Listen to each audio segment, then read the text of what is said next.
was the railway employee. Employed in railways, 1953 retired. Afterwards he became a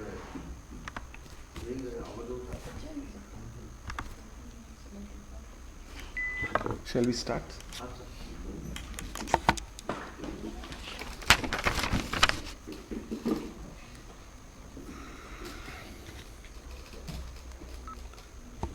Shall we?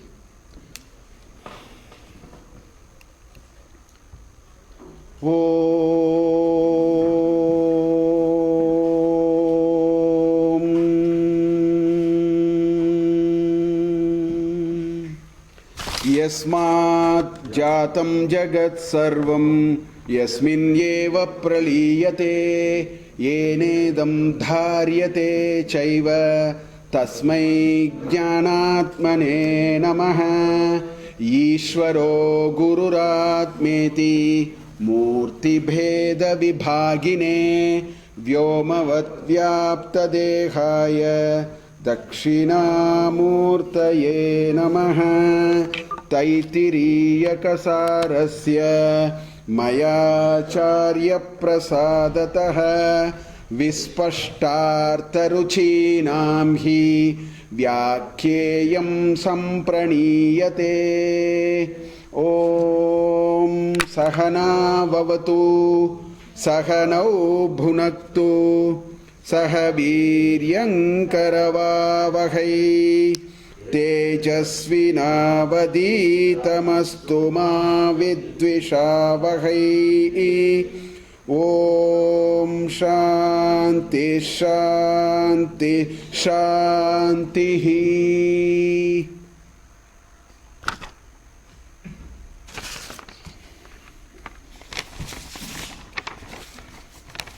So first of all, we had a very good Gita Akanta Parayana last Monday by the grace of the Lord. I think it was very good, and because of our Bhakti and Shraddha, I think we all must have really enjoyed and spent a useful time. I had also written to Sringeri Acharya long back. The letter came only today. I just want to read what he has read. I've been telling him what we are doing for the last 2 years. I'll just read his reply. I also wrote to him 2 months back. Srimatsu Mahadeva Mahodayeshu Sadhara Vijnaptihi. You know, generally write in Sanskrit, so I also write in Sanskrit. Bhavadbihi Likitam Patram. I wrote a letter. Ekottara Sahasra Rupyaka Upayena. I sent also 1,001 rupee on check also I sent. Sahitam Samasaditam Srimad Jagat Gurunam Charana Nilayoho Bhavat Pranita Tinivedana Purasaram Samarpitancha. Including your money, we have submitted it at the feet of the Lord, the Guru. Kalyana Nagari Sthite in Bangalore. Bharatiya Prabandha Samsthane in IA in Bangalore. Gata Vatsarameva, like last year. Gata Vatsarameva, Asminapi Vatsare, this year also. Gita Jayanti Sandarbhe. Akanda Gita Parayanam Prachalati iti Vijnaya, having known this, Srimad Jagat Guru Charanaha Nitaram Santushtaha Bhavan. He was happy to hear that we are doing it for the second year. Shri Sharda Chandramoli Shwarayoho Kripaya Sankalpita Iyam Karyakramaha Nishpratyuham Pravartatam. Let it happen without any interruption. Tatra Bhaginaha Sarvepi Astika Janaha Dirgayuho Arogyadi Sakala Shreyobihi Samedantamiti Cha Shri Jagat Guru Charanaha Ashasate. So he has given his wishes that all of us read now. Shri Charananugrihita Ashirvada Mantrakshataha Shri Sharda Chandramolishwar Prasadascha Preshyante. He has sent a little bit of kumkum and it just came today. I thought I will just mention this. Anyway, so we have actually concluded the second chapter of Taittiriya Upanishad, Brahmanandavalli. Last time on 14th December, we completed the last Anuvaka. So today we will sort of quickly look back and summarize what is there in Brahmanandavalli. Actually, if you may go back to my first session, so we are in the 43rd session now. Last year on January 4th we started. I had spoken in great length in that session about Indian knowledge tradition on one hand, but what is unique about Upanishad? There is certain uniqueness about Upanishad teaching. It's not like your other Katha or Purana or anything like that. Upanishad teaching has a certain uniqueness. I want to recall it because in Taittiriya Upanishad, of the 3 chapters, Sikshavalli chapter 1, Brahmanandavalli which is chapter 2 and Brihavavalli which is chapter 3, the real Upanishad is only the middle one. Brahmanandavalli is actually the Upanishad. The Sikshavalli, as we saw, are some preamble, some convocation address, some principles of good living. Those ideas are there.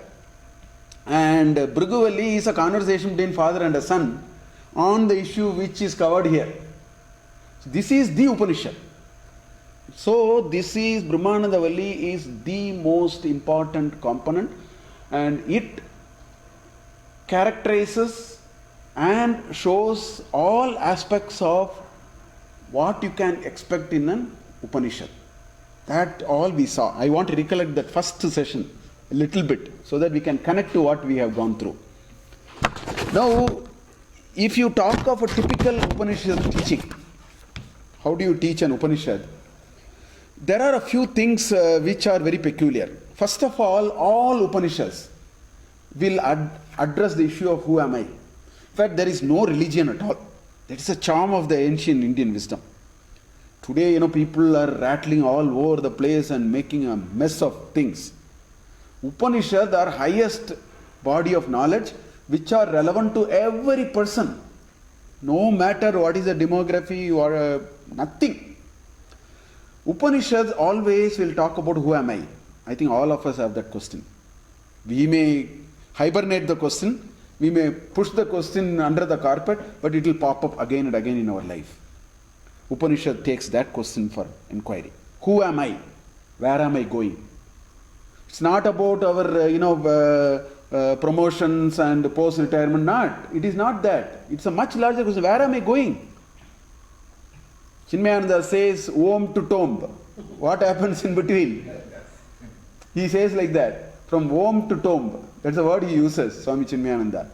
That's the real question. What is this trajectory? Why am I here? And what am I going to do? And what am I supposed to do? Upanishad always inquires that. It's a very interesting question. Nobody can say it is an uninteresting question. So they are all there in Brahmanandavalli also. If you reflect back, you will connect. Second, Upanishads, all Upanishads and Vedanta literature, Upanishad is part of Vedanta. The entire Vedanta literature is singularly interested in connecting the triangle called Jiva, Jagat and Ishvara. You give whatever name to the Ishvara. It connects the 3 triangles. There is an individual, there is a so-called universe, and there is a larger force which seems to... The larger force was so beautifully described in Brahmanandavalli, actually. The whole creation process we saw and all that. So, every Upanishad will make an effort to connect the triangle called Jiva, Jagat and Ishvara. Again, it's a very important question. All of us have this question. We may not ask openly, we may not ask explicitly, but this is a question every individual wants to understand. Somewhere he wants to connect. There are times when this question comes much more explicitly than what we experience. It connects sometimes 2 out of the 3, if not all the 3. Certain times it connects all the 3 also. So Upanishads actually try to provide some meaning, some direction to find answers for this. Third, Upanishad has a knack of, you compare all the other science that we read, psychology, management, all that we do in world of Vyavahara. That body of knowledge, which Mundaka Upanishad call it as Aparavidya. It has given a nice name for it called Aparavidya. Whereas the Upanishad ideas are Paravidya. Now, if you look at this whole gamut of knowledge of Aparavidya and compare it with Paravidya, you will see a very interesting transition. In Paravidya, which is ultimate knowledge, the subject matter of discussion or the whole discussion moves away from Vishaya to Vishayi. Vishaya is the subject, Vishayi is the object. I'm sorry, the other way. I'm sorry. Vishaya is the object, Vishayi is the subject. It inquires about the subject. The other Aparavidya is all about object. How do you make things better? How do you make somebody happy? Or there are objects. There is a subject. The object existed only because of the subject. If the subject is gone, the object disappears. That's what happens when a person dies. The world of object is a function of a world of subject. So while the Aparavidya is completely concerned about the world of object, Upanishad has the knack of shifting the discussion to Vishayi. It says subject, not the object. It's not Vishaya, but it is Vishayi. So, in the same way, if you extend this idea, it shifts the discussion from what and why and that, how and that kind of questions to who. Who is a very profound question. What, why and how are all not profound. We find it profound. Why is the heart working like this? Then we are able to repair the heart. All those looks profound. Who is much more profounder question than this? Who fell the apple? Why fell apple? Force of gravity. Question is, why did it fall at 6:14 p.m.? Who fell it? Somebody chose to fell it, then the force of gravity started acting on it and then it came. Why did it detach at 6:14? Who created that? So Upanishad has a knack of shifting the discussion to who. I think in our personal life, the day we start asking who questions, we become more reflective. So that is what it is. So if you take all these into consideration, then the Upanishad has a very complex problem in front of us. It faces. The field of study is not outside. If the field of study is outside, then it is a world of object. Upanishad is not at all interested in the world of object. It is interested in the subject. Therefore, the field of study is now inside, not outside. Moment you say the field of study is inside, all your frills are of no use. The karmendriyas, jnanendriyas, buddhi, chitta, ahankar, just throw it. It is of no use. It can go up to a point. It cannot catch it. Because all these are required only for the world of object. For subject you don't need anything. That's why in sleep you have anubhava. You don't have analytical power in sushupti. Deep sleep you can't analyze anything because your buddhi is out. Your chitta is out. Your ahankara is dead. Your karmendriyas are dead. Your body is dead. Your jnanendriyas are dead. Everything is dead. But you gathered experience. You got up and said, oh, what a wonderful sleep I had. Where from did it come? So there is a state of existence for all of us, which we experience every day at least for 3-4 hours, if not 8 hours. And during that state, we have gathered experience without any of these objects which have been given to us. Upanishad talks about that.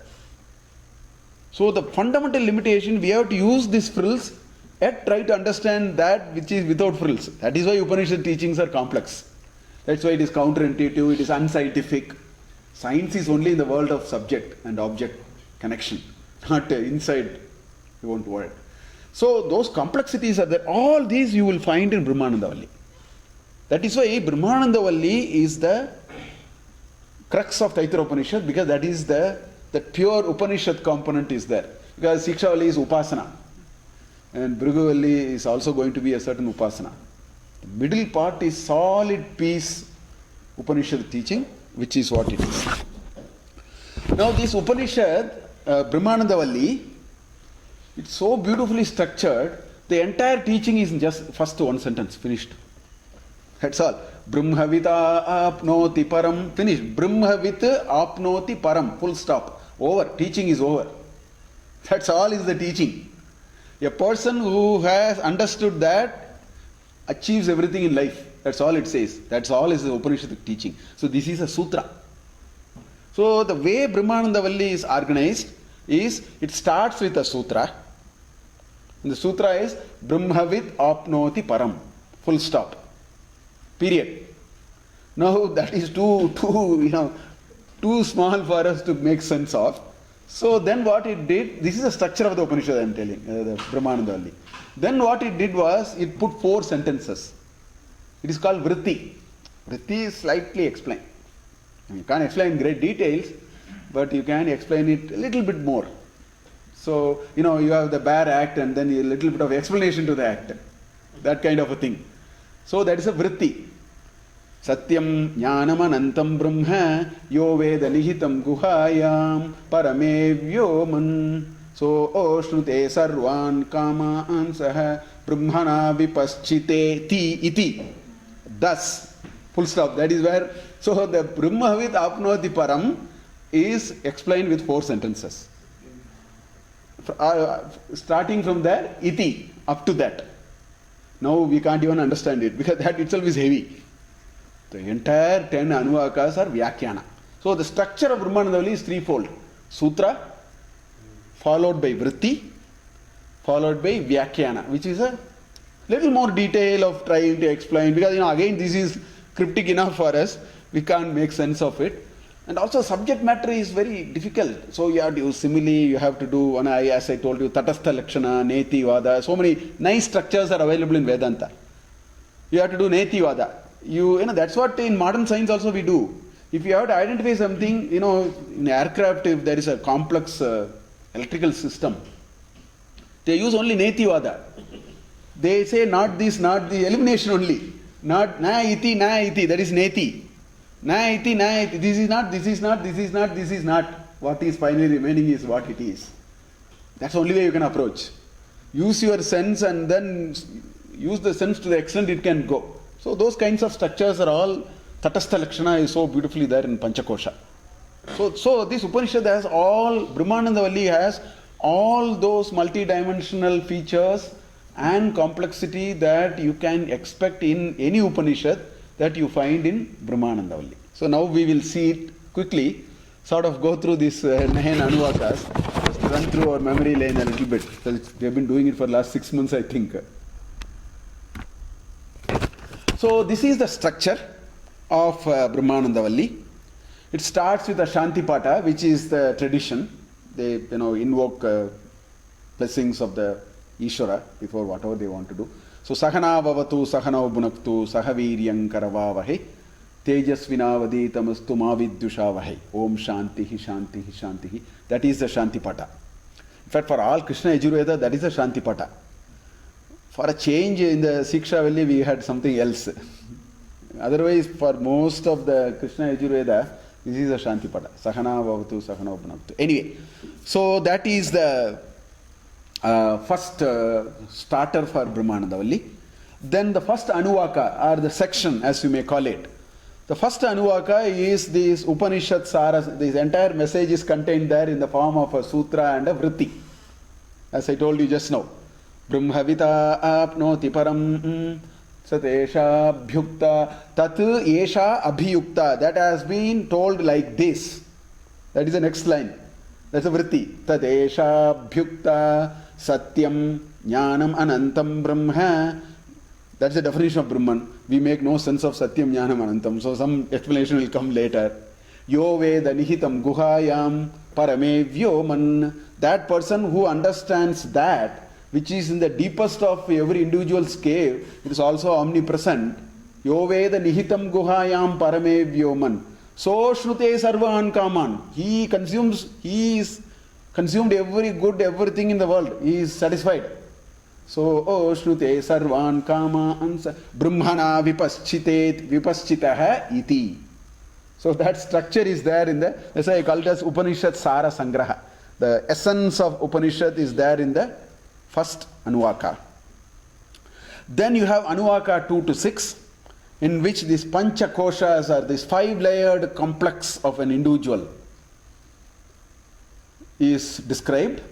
You have this Annamaya Kosha, Pranamaya Kosha, Manomaya Kosha, Vijnanamaya Kosha, and Anandamaya Kosha. It analyzes every individual from a very different lens. It says individual is not made of, just blood and marrow and, sap and, all that. That's another lens. Here the lens is different because it is a Vedantic discussion. It drills into who am I. It really provides a certain dimension and a perspective to answer the question, who am I?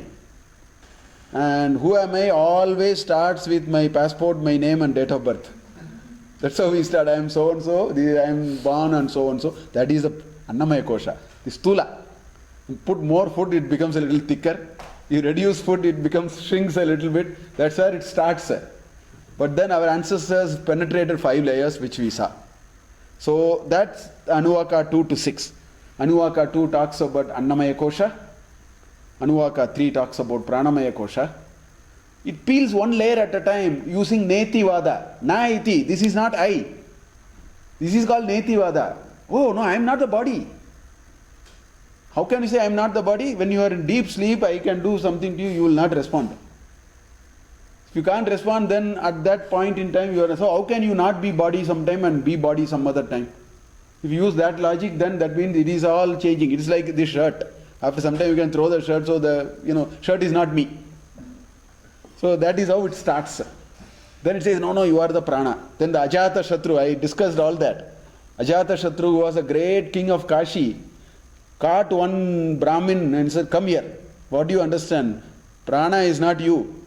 Look at this fellow, he is sleeping, he is not even, you keep calling and shouting, he is not getting up. So, if his prana is working, he should actually, get up. He is not responding. So, prana is also temporarily out now. Like that he explains. So, all that is there. So, Pranamaya Kosha. Then it is not Neti Vada, that's also not. Then Manomaya Kosha. Then in deep sleep, the mind is gone. Mind is switched off. Only in dream the mind is working. Deep sleep, where is the mind? You can only get up and talk in past tense. Nobody can say, I am having good sleep. That means it's the biggest lie. Because if you are having good sleep, you cannot talk. Your sleep is still not complete. You are half asleep. So that kind of a thing. So Manomaya is not there. Vijnanamaya is not there. Then Anandamaya is also not there. But that is the subtlest layer up to which you can go. So those, we saw all that. 6 Anuvakas. Then came this beautiful Anuvaka called Ubhaya Pratishta. It said, it talked about the signs of fear. Why do we get fear? So beautifully, in only 4 mantras it said, I explained it with a nice framework. I will bring that framework today also, just to sort of run through it once again. Why people will have fear? Nobody can escape from fear because of a certain reason called duality. If you experience duality, you have to have fear. Because competition will come. Somebody will be better than me. Something will happen. It is only Advaita which makes you fearless. You should be able to breathe a possibility of, I am the only one in the world, nothing else. In other words, all are me only. Then there is no Parajaya. Who is to be one? Win and loss, the whole world of duality will go good, bad, negative, I like him, don't like him, all of them will disappear. So that mantra beautifully brings that, the Ubhaya Pratishta. In fact, it said, Bhisha, Sma, Dvataf Pavate. The wind blows out of fear, it says. Bisho Deeti Surya, Surya Udayati out of fear. In a metaphorical sense, it actually brings that idea. See, some of these are very metaphorical. You cannot take a little meaning, but anyway. So all that we saw. It talks about fearlessness and fear, what is the framework. Then got into this mega Brahmananda Mimamsa. It took the most happiest, most perfect human being, a very hypothetical human being as one unit of happiness. And the Upanishad took up to 10 power 20 units of that. And then said, even this happiness is not what I am talking, there is something more than that. So that Ananda Mimamsa. It is the closing section of Brahmananda. That's why it's called Anandavalli. Or some people call it as Brahmanandavalli. Brahmavalli, Anandavalli or Brahmanandavalli, all the word they use. I think we are benefiting when we put both together. So we'll call it as Brahmanandavalli. Then, of course, Anuvaka 9 is a short summary. It is like Palashruti, Palaprayoga. If somebody really, could master and experience, master meaning experience, Not, understand it by heart and explain the meaning, not that which I am doing. It is not that. It is experiencing that state which is being described. What happens to him or her? That palashruti sort of a thing is in the last anuvaka, which we quickly saw last time. Etamannamayamatmanam upasankramyate, etam pranamayamatmanam upasankramate. It transcends. The consciousness is not limited by any of these. It transcends and it really experiences freedom. That kind of a palashruti is there. Then of course the same Shanti Pata. Sahana Bhavatu, Sahano Bhavatu. So that is the structure of Brahmanandavalli. So we'll run through some sections just to sort of... So as I told, these are, to me at least, these are the questions which are addressed in this Upanishad section, Brahmanandavalli. What is the ultimate goal of a human being? Brahmavid apnoti param answers that. You attain everything when you know the Brahman, whatever you understand by that. So in half a sentence it said what is the ultimate goal? You will get fearless, you will liberate, you will be an embodiment of bliss. All those are coming later. So they are all one question which this Upanishad tries to answer. How is the Brahman characterized? What is this Brahman? So it said, tasmat va etasmat akasa sambhutah akashad vayuh vayor agnihi agnerapah abhyah prithvi prithvyam oshadayah oshadibhyonnam annat purushah. Good train of how this divinity plays itself out. All those are being explained. Who are we? Are we the body, mind? The Panchakosha actually challenges our assumptions about who we are. In a systematic way, it gives us some answers to that. How to make sense of the universe? There is a beautiful creation process. So kamayata bahusyam prajayeti satapo tapyata satapas taptva idagum sarvam asrijita. It decided to create the whole thing. So all those came out of it. So the creation process is, we spent a lot of time on it because there are very nice passages actually. You can bring science, challenge, it challenges this challenges science, all those are happening. Because only out of the churning we will reach another level of understanding of what is happening and so on. Then how to measure up our bliss, are there limits to it? So the Brahmanandam. So these are some of the questions that this Brahmanandavalli is answering. And all these questions are part of it, as I already said. Where did we start this journey called life? Where are we supposed to end this journey? Who are we? All those, and what is the relation between Jiva, Jagat and Ishvara? The creation process brought in this law of conservation of divinity squarely to the table. It said divinity can neither be created nor be destroyed. Whole gamut of evil. It's a continuum from evil to goodness. Everything is divinity. It's a continuum. Just like this, absolute scale of minus 373 degree, which is 0 Kelvin, to whatever Kelvin, it is a continuum. Hot and cold are our own semantics.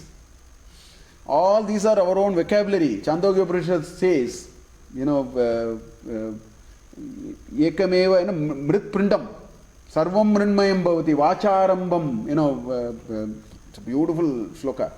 It says, moment you have to create differences, you have to create a world of language and semantic. So hot, cold, like, dislike are all for vyavahara. Reality is just a continuum. Just like temperature is from minus 373 degrees centigrade to infinity, whatever. Hot and cold, you drew lines. It's just a continuum. So divinity is a continuum. Evil, Satan and good and Deva, Asura are all just...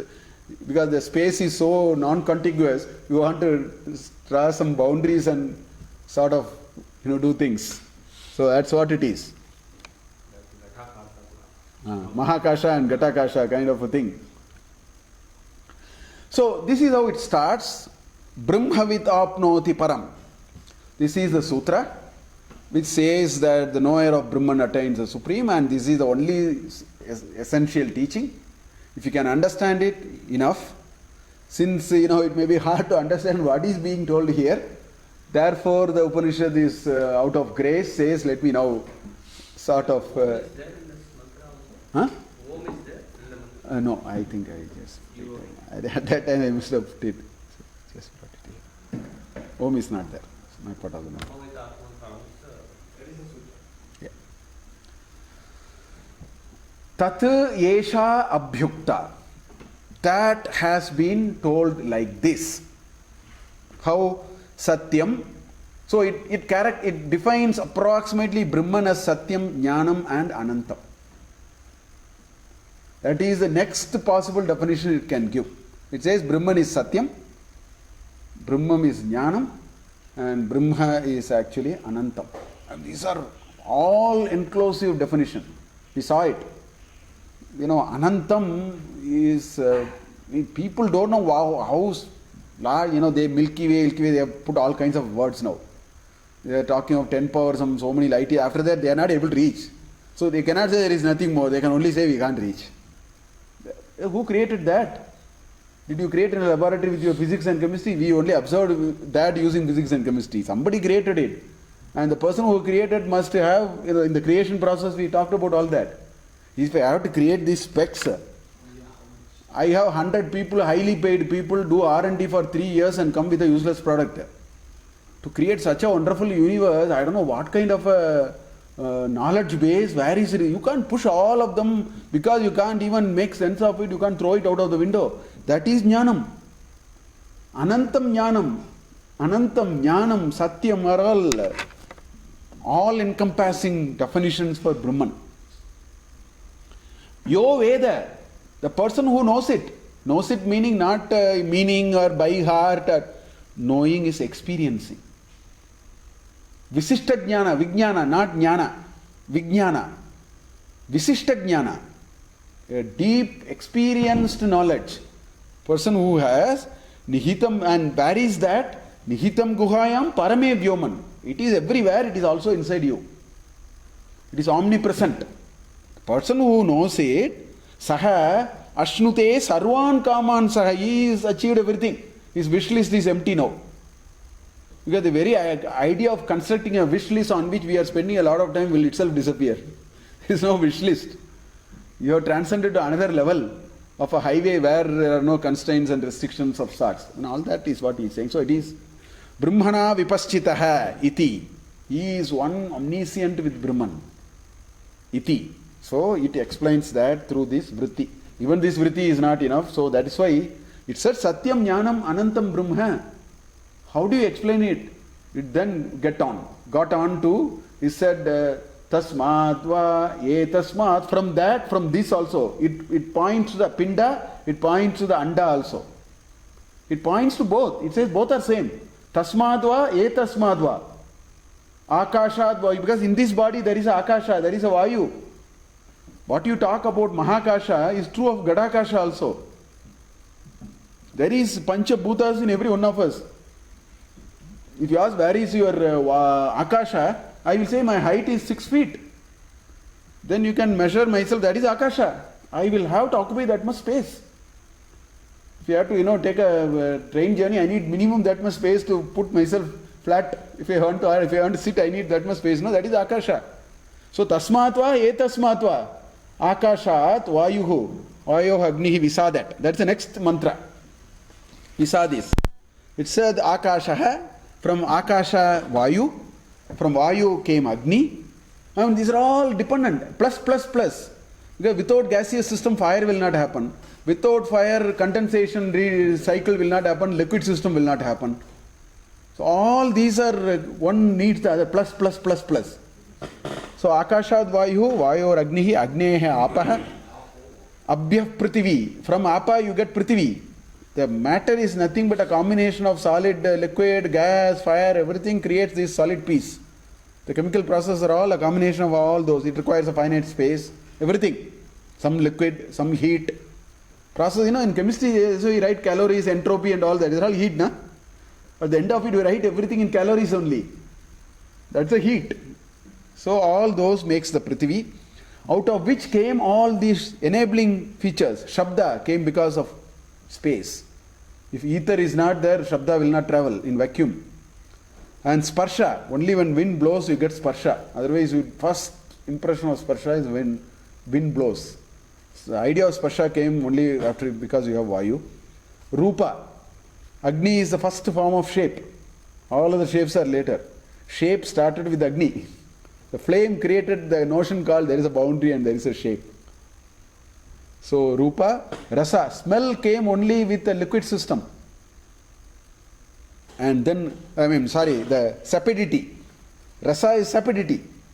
The fluidity or whatever comes with the... And smell comes only because of particle. If water is smelling, there is a suspended particle which is creating the smell, which is the Prithvi. So all those came. And then I talked about Panchikarana and all, how our Vedanta has described the whole creation process.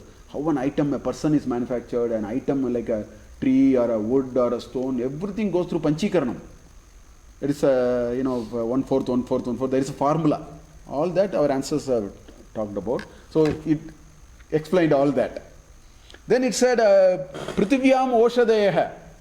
Only when you have a fertile earth, mother earth, where, Vanaspati and Oshadi and all that, the plant kingdom will work. Only when the plant kingdom will work, you will get food. And only from food you will do progeny, and then the Purushas will also come. So it quickly summarized that God descended into everything. And what we are nothing but the God particle, coming through various forms and merging and recombining and disintegrating, recombining, all that kind of issues were quickly established. These are all part of the first Anuvaka. Then started the Panchakoshas. So, the Panchakosha is an attempt in Taittiriya Upanishad to answer the nagging question we all have, who am I? Now, different Upanishads and Vedanta literature has addressed it differently. For example, Mandukya Upanishad addresses it from a psychological plane. It talks about Bahish Prajna and it gave a name called Vaishwanara. We are all Vaishwanaras now. Waking state is called Vaishwanara. That's why Aham Vaishwanaro Bhutva Praninam Deham Ashritah Prana Panasama Kritva Pacham Anyam Chaturvidam. He says, I as Vaishwanara sit. When you are in a waking state, I cook your food and create this engine of energy which I supply. In Bhagavad Gita chapter 15 he said that. That's the Vaishwanara. Then Antaprajna. When you are sleeping in a dreaming state, your Indriyas are fat. And that tag is called Tejas. There is still a light. You are nothing, because you are able to see, you are able to talk to someone, you can catch a plane and go to US and then go to the temple, have some food, everything you can do by sleeping. In a dream state. There is still light. It's a Tejas. And then Prajnaha. He knows, even without any of these light, he can know. Let's say Prajnaha. Jna is to know. Prajnaha, that is the, deep sleep. This is Antaprajnaha, that is Prajnaha, which is called, there's no third name for it, it is Prajnaha only. So Mandukya Upanishad took a psychological lens, the Avastatraya, through which it explained who am I.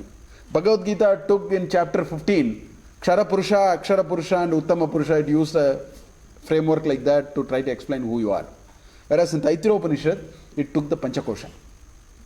So all of them are trying to give, see, the subject matter is so complicated. Easiest thing is use 1,000 similes and then you kind of keep hitting your against the wall. Try to make sense of what it, that's what they are trying to do. Because your Indriyas are of no use. So it is like 6 blind men. So you touch different parts of the elephant and try to find a way of constructing it. If you decide not to construct, that is your problem. See, the problem today, what has happened, when one Saptaha I was explaining this, what has happened today is, think about 3 categories of people. One category of people is normal vision. Then there are 2 categories of people. In the second category, there are 3 categories. They are all blind men. So one category of blind men went and touched the elephant and said the elephant is wall. They said elephant is wall actually. Second set of blind men went and touched the leg or something. They said elephant is actually pillar. The third set of blind men did nothing and said there is no such thing like elephant. So these guys are fighting now. And the fighting has gone to such a level that the wall fellow said, I will kill the pillar fellow. Both of them are imperfect. That's a different story. The wall fellow has developed so much of muscle power. He says, this is what elephant is. And if anybody says elephant is wall, I will finish you off. All convert into wall category. And the same thing the pillar fellow is also doing. The third fellow is eternal bliss. He says there is no such thing like elephant. These are all these Nastikavadis. They say there is nothing. No God, earth, all those are nonsense. Now this person who has actually seen the elephant just keeps quiet because he has now understood the truth. He doesn't have to enter into this conversation and waste his time. What the other person is doing? The other person is actually saying, no sir, sometime it will look like wall, sometime it will look like rope, sometime it will look like pillar and so on. He says, the other fellows brush him aside, he will keep saying. That is what Upanishad is the person with a normal eye, you have seen the. So each Upanishad is one is saying it is wall, another is saying it is rope, another is saying it is pillar. An intelligent person must combine all of them and construct the picture. Or we can choose to fight. So that's what is happening. Or you can be blissfully ignorant and think you have the bliss of the life. That's also another category. So that's why they are trying at different ways. We have to develop a certain mental attitude and shraddha by which we should see through what are they trying to say. That is the real upasana. At the end of the day, Vedanta is not reading and understanding this. It is seeing through what are they getting at. Because they are attempting something very complex which cannot be described. Because what can be described is an object. Subject cannot be described. See, if I have gone through a pain on account of a fractured hand, how much I would describe it makes no sense to you. It makes a lot of sense. We have anubhava, not knowledge. So, we imagine a situation in which I am trying to describe a pain and make you feel as painful as I am. That is the problem at hand. Easiest thing is to break the hand. So that is the kind of problem. That's why all these are coming. We have to appreciate that position of, see, it's easy to say all these are nonsense, what is it talking, and it's easy. This is that no elephant category. You can throw everything and then you can blissfully think world is nothing. That is easy. We don't have to do all that, waste our time like this. Anyway. Sir, there is a fourth state, something called Turiya. It doesn't discuss Andokya. That is different. No, Turiya is also there. I didn't bring it here. Turiya is also described. True. So, the way this Upanishad has brought the Netivada, not this. First of all, you ask, who am I? In a normal stretch, we will say, I am this body. I think all of us will need several janmas to peel this layer first. That because whatever you say, I am the body. That is why I am so worried about how it looks and sort it out in so many ways and spend a lot of time. You say, I am not looking good, I have to lose my sleep now. Because you are talking about something which is anyway going to fall one day. But I think that is real, na? Yes. So that is step one. But the Upanishad takes a certain kind of a algorithmic step by which it does the Netivada. So step one, start with one new layer. Now the new layer for of us is, I am the body. Annamaya Kosha. I am the Annamaya Kosha. Whatever you say, I know I am this body. People like Ramana Maharishi said, I am not the body. He has crossed all the layers. He said, cut and do, no anesthesia, do whatever you want to do. He has experienced it. He is talking out of experience. So he says, pain and all for the body, suffering is for me, I will not suffer. Suffering is my choice, pain is the choice of the physical sciences. So you cut it, let it pain. I am not the body. Only that person who says I am not the body will say, cut it and I don't need an anesthesia. We can talk all these. When you go to the operation theatre, you will say, please give me anesthesia. Why? We are the body. Anyway, so start with that layer. So the new layer is, the Upanishad says, new layer is Atma. I think this is Atma. This body which becomes thicker and thinner is Atma. This is how I will start. So Upanishad exactly does that algorithm. It starts, I am the Atma. Then what it does is, the new layer is metaphorically described like a sacrificial bird. I mean, these are all passages how it is written. You can't ask why bird, why not aeroplane and all, don't ask. Because that's not the idea. Idea is they have taken a certain sort of a metaphor with which they want to, it's a compact way of sort of explaining. So the Atma is now described in a metaphorical sacrificial bird. Then it says, contemplate on this. Question this. Is it really you? Do that questioning. That may require several janmas, experiments. courage to step one step ahead and say, I am not the body. Even easy to say, but try it out. That's the real upasana. It says, do that. And if you do upasana and come to a conclusion, I am not the body, which is step 4, now you say, this is not a body. It is only a layer, one layer. So an Atma becomes a kosha. Kosha is just an enclosure. Enclosure is kosha. Right? So the layer transitions from a status of Atma, content, to a kosha, container. So what I thought is the content is no longer a content, it is only a container, it is holding something else. Now go to step 1. Now search for the next layer. So this is an algorithm, nice computer, these modern computer science fellows will write exactly an algorithm like this. So this is a 6-step algorithm with which the Anuvakas 2 to 6 can be understood. Neat algorithm. Yeah, we'll see that. So it says, Tasya idame vashiraha, ayam dakshinah pakshaha, ayam uttarah pakshaha, ayam atma idam pucham pratishta. Because it is physical, first layer is physical, you can point and say, this is the left side, this is the right side, this is the head, this is the tail, the lower trunk is the tail. So it is pointing, I am it is saying, it is pointing. It can point because it is visible to all of us. In all other layers, it will not point like this. It will use a metaphor. Because I can't point your prana and apana and vyana and all that like that. So this is a sacrificial bird. Head, there is a head for the Annamaya kosha. Then there is a Dakshina Pakshaha. This is a Dakshina Pakshaha. This is a Uttara Pakshaha. Okay? This is a Dakshina Pakshaha. This is a Uttara Pakshaha, I am sorry. And then the trunk and the lower portion is a supporting part, which is sort of a tail for a bird. And there is an Atma. There is a body which is, because the body is now thought as Atma. So this is the Atma. That is what happens in the last chapter of Chandogya Upanishad. The Virochana and Indra goes. These are all beautiful metaphorical stories. Indra and Virochana goes 25 years with Prajapati. We want to know who am I. Prajapati said, hold on for 25 years. 25 years, both these Indra and Virochana are loitering in the ashrama, trying to understand. One day Prajapati calls him, come beautifully dressed and come. Best way you can appoint yourself, come. I will tell you who am I.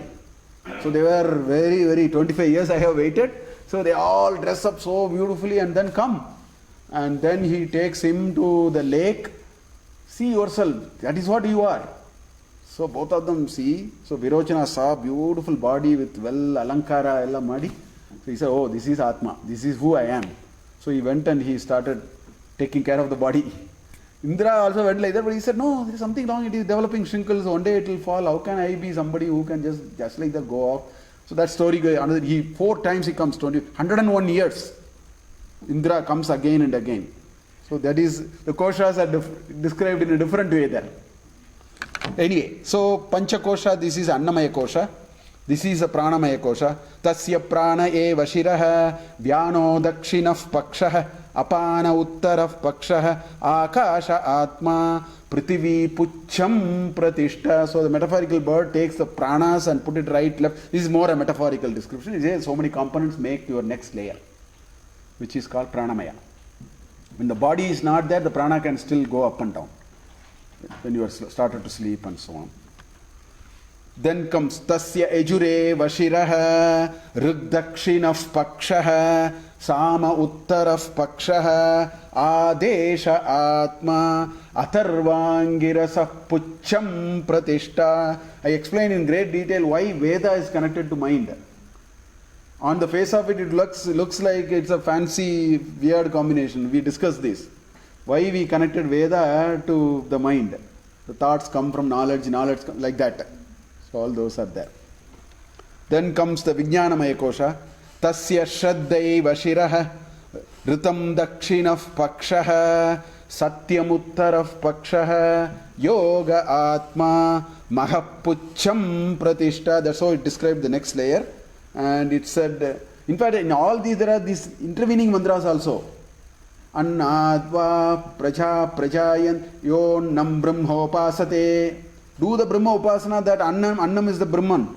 Keep on doing upasana, you will start seeing conflict. Because some of the Atma, Anatma, Vichara will, some guiding principles are there, it will violate. Once it's very objective, Vedanta is pure objectivity. Use the yardstick. If it is not fitting, you have to throw it. Ruthlessly throw it. So it's nam brahma upasate, ye prano upasate, brahma upasate, like that mantra will come. So that's the algorithm. Upasana do, you are not convinced. Virochana was convinced, Indra was not convinced. So he could travel to the next layer. Like that. Maha means what, sir, here? Meaning of Maha? Mahat. This is a larger consciousness. The larger knowledge. That's what I said. I don't know who created this beautiful world. There must be a cosmic consciousness. For a laptop and a camera and this thing, we are fighting left, right, center. 1,000 people are getting the hell out of it for 3 years. For this whole thing, I don't know where that is Mahat. That is the repository from which your Vijnana came. 1,000 years of Brahma's tapas. That's what in Bhagavatam it says in the 3rd canto. I mean, it metaphorically describes in a particular way in Srimad Bhagavatam 3rd canto. The entire creation process is available in the 3rd canto of Srimad Bhagavatam. In a metaphorical way it explains. In Maitreya and... Then the Anandamaya Kosha. Tasya priyameva shiraha modo dakshinav pakshaha pramoda uttarav pakshaha ananda atma brahma pucham. The Ananda, ultimate Ananda, rest only on that Brahman. Satyam, Jnanam, Anantam, Brahma. That is the ultimate repository of Ananda. That's why Brahmananda Mimamsa came after this. The support system for all the small little Ananda, which are all, temporarily vanishing and all that. The pucham of every bird is the repository from which you drew temporarily. We are only leased for some time. As long as you are living, you have packets of Ananda and pleasure and displeasure. But this is coming from where? There is a repository. There is Brahma. That's what the Brahmananda Mimamsa talks about. Because this is Koshananda. That is Brahmananda. This is Ananda which is encapsulated in a constrained, limited thing. And that is drawing itself from a Brahman. That is the ultimate repository of Ananda. Satyam, Jnanam, Anantam is also, Satyam, Shivam, Sundaram is also there in Mandukya Upanishad. That's how it explains it. So, this is Upasana. The Karya and Karana. Is it Karya or Karana? Is it cause or is it effect? If the body, if anything is a cause, that is ultimate truth. If it is an effect, then effect will change, no? One day effect will go. Pot will break, clay will never go. Clay is the Karana. Your ornaments can be melted 1,000,000 times.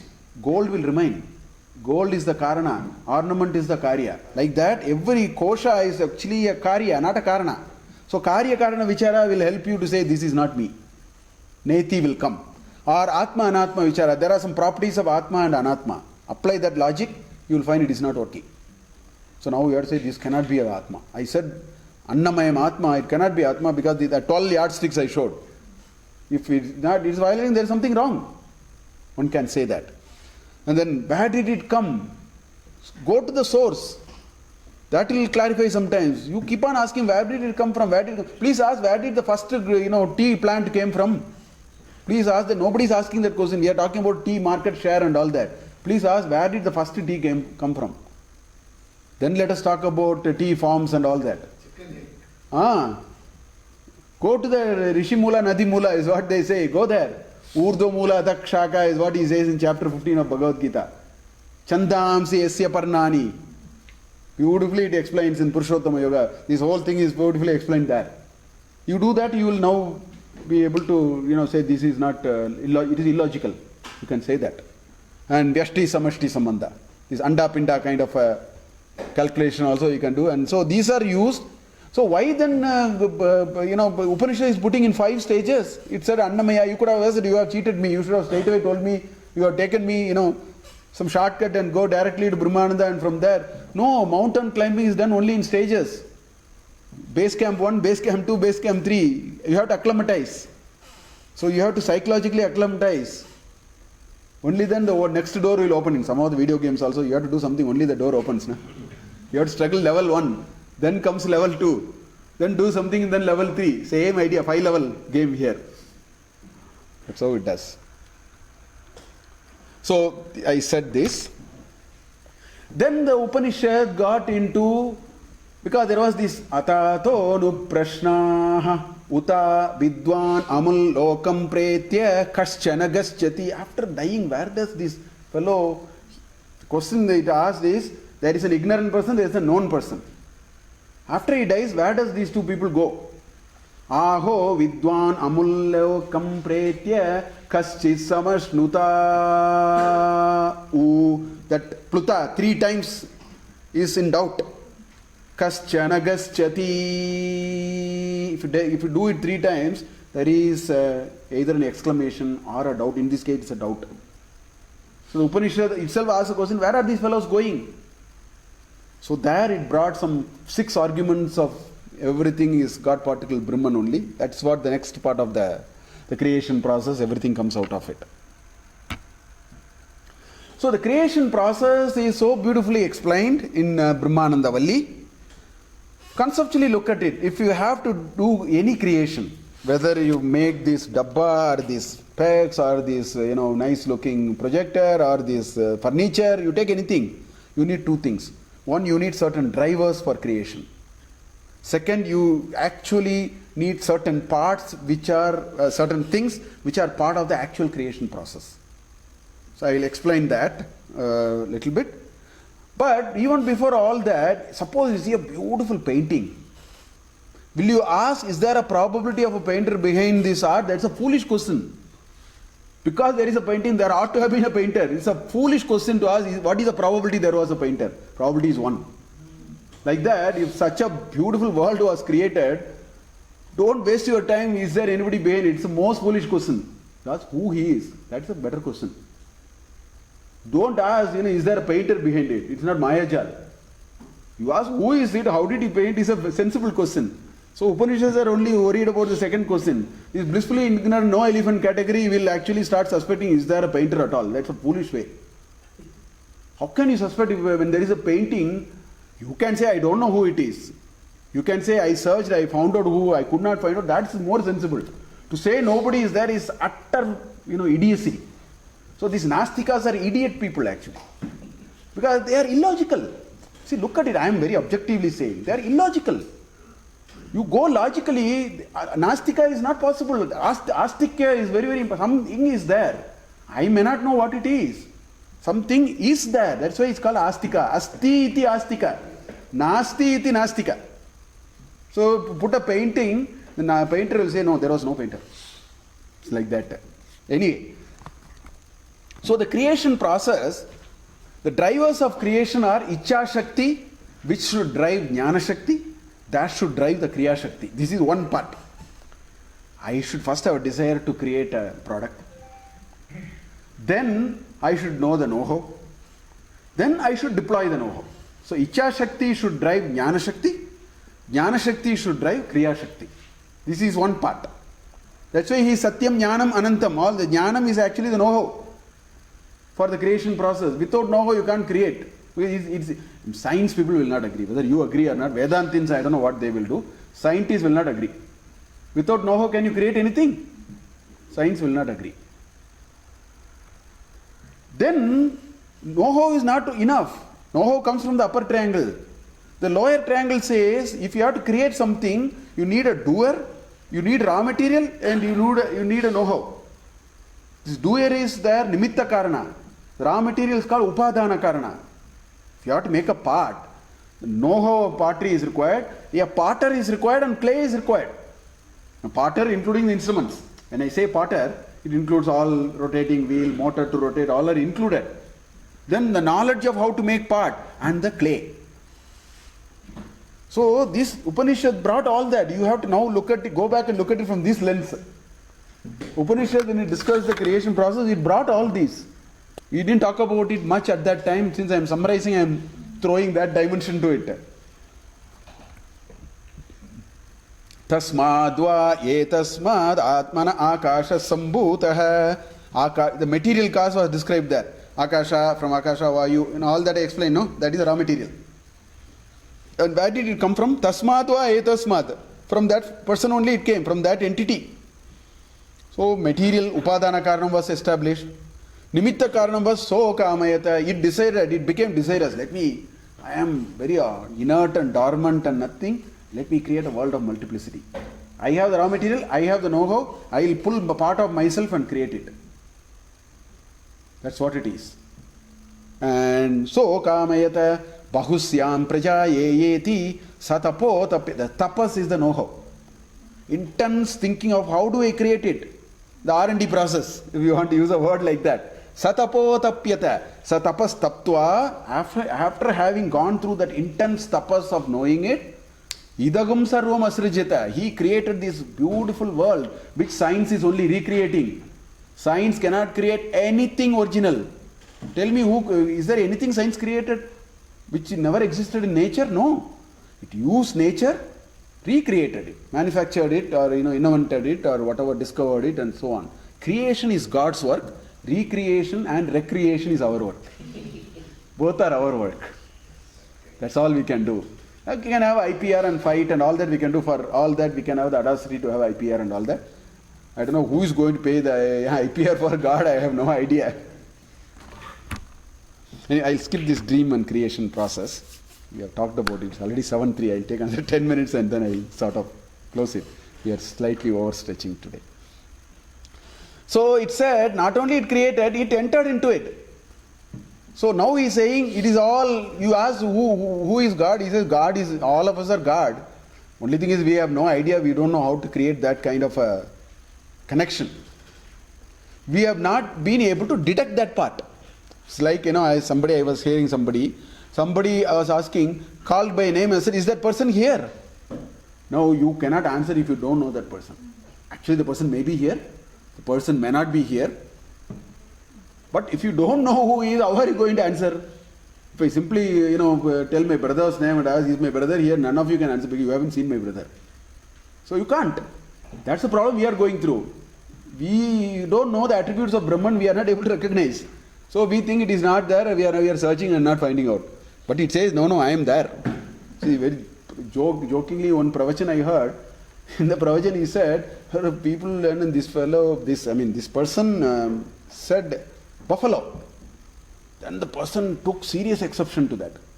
One who was sitting, he took very serious exception, how can you call me buffalo? So this man said, 1,000 times I told you are the Brahman, you never took objection to it. Moment I say buffalo, you got up.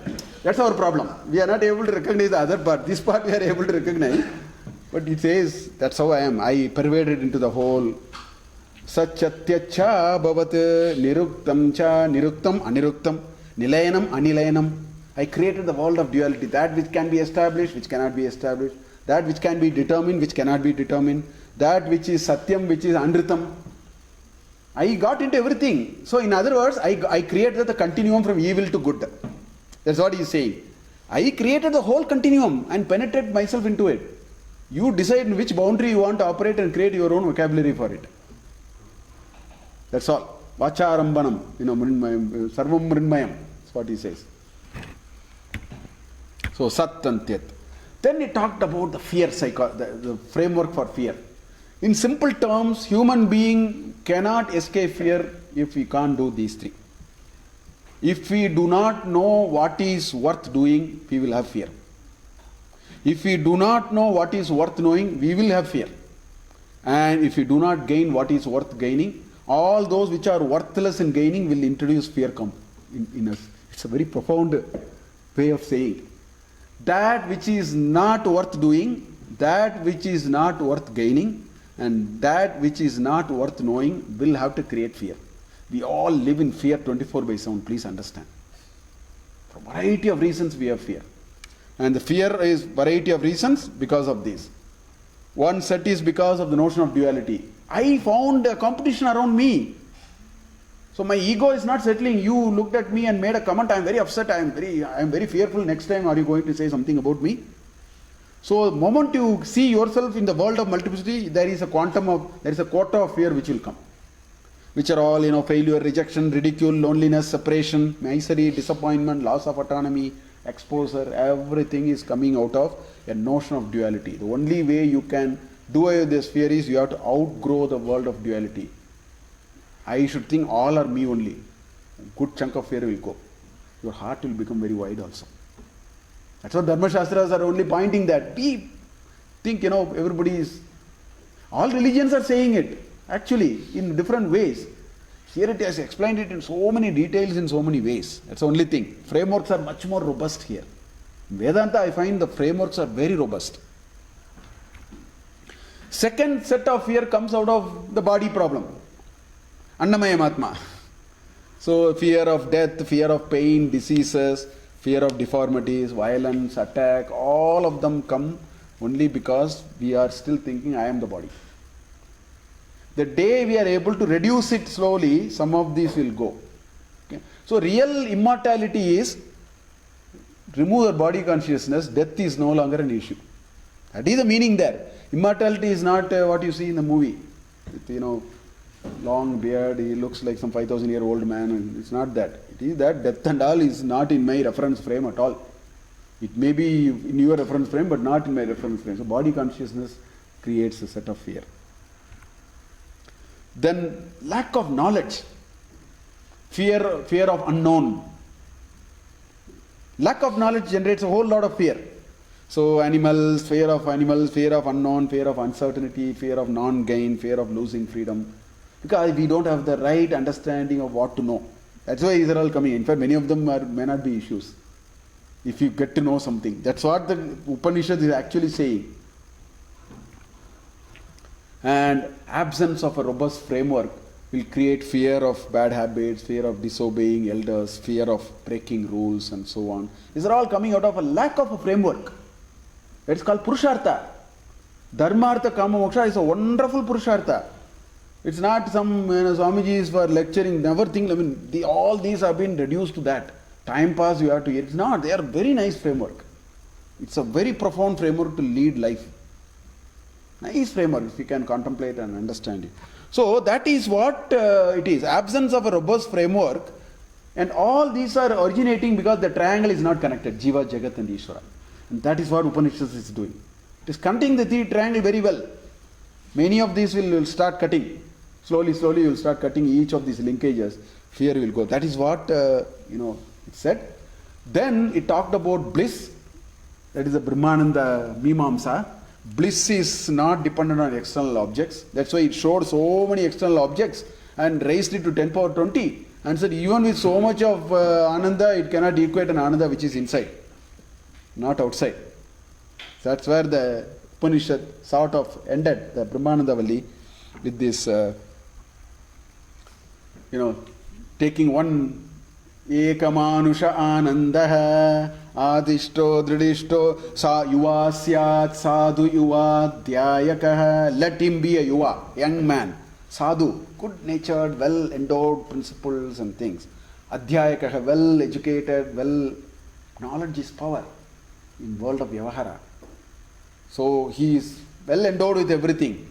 Adrishto Dridishto Balishtaha, well healthy, very industrious, all that. And out of all that, Sarva Prithivi Vittasya Purna Syat. Let this endless spread of land be his.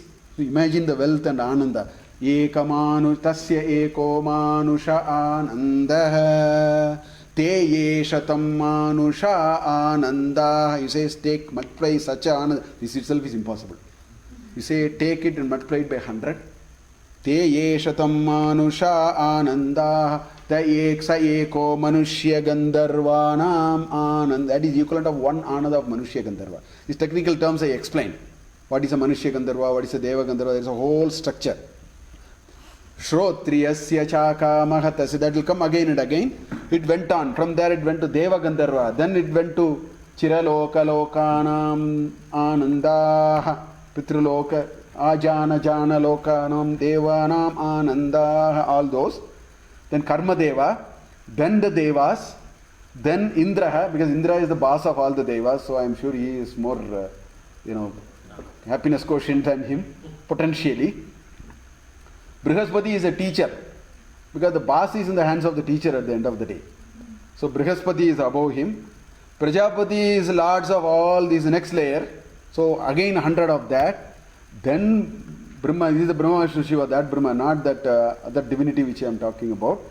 So everywhere it says Shrotriyasya Chaka, Shrotriyasya Cha, Akamahatasya. Person who has transcended the world of desire, his ananda will be more than all these. These are all kosha ananda. However big a kosha is a kosha. That did be size can be bigger. Nothing like piercing and tearing it and making it a mahakasha. Whereas the person who is a Shrotriya and Akamahata, his is a mahakasha. It ended that. Then the Upasamhara is the Palashruti. Yato vacho nivartante apraapya manasa saha anandam brahmano vidwan na bibeti kutaschaneti. He is not afraid any time because he has crossed the world of duality. So all the fear complexes are over. Fear psychosis is no longer in his scheme of things. That is how ends it finally. All that I am telling, that's what Brahmavit apnoti para. Yetagum havana tapati kimagahum sadhuna karavam. He will not say why I did not do good things, why did I do bad things, such all those world of duality will disappear. Because in his scheme of things there is nothing like good and bad. Yes, situation demands a certain response, he will do. He will not attach emotions to it, which is what Arjuna's problem was. He could not react to his situation, he got very emotional. He was not in this plane. He was at Annamaya, or maybe in another Maya or whatever.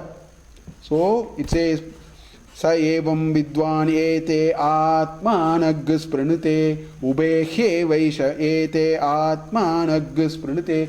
Both of them, he will transcend both of them and go beyond that world of duality. He becomes completely liberated.